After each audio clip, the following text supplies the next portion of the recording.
天气热，在家里面自己煮的绿豆冰沙，搭配牛奶、椰奶，真的很好喝哦，而且过程也很简单。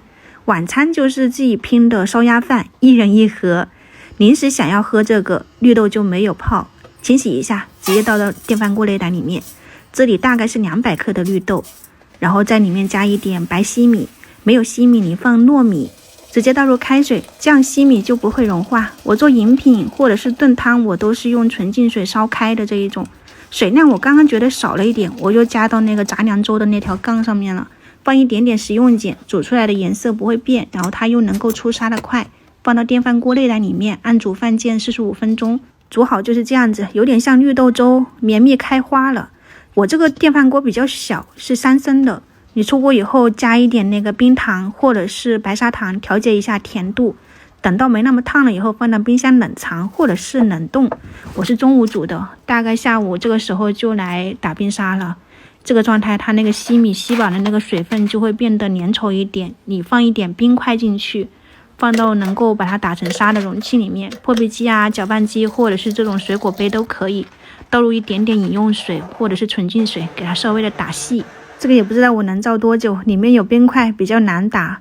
像这样子就是绿豆冰沙了，什么都没有放的，我反而觉得这样最解渴，特别好喝，就很冰爽，然后它那个口感又很棒，你们可以去尝试一下。喜欢里面加一点那个椰乳的，也可以放一点这种，它可能甜度会更高。如果没有椰奶，你就放牛奶。牛奶的话呢，我觉得里面再加一点那个炼乳会更好喝，大家都可以去尝试一下。上面盖的是油纸，这样它就不会漏了。家里面喝自己拿个碗啊杯子就行了，我这样装起来是待会儿出去散步的时候带着走。这个做法还是挺简单的哈，可以尝试。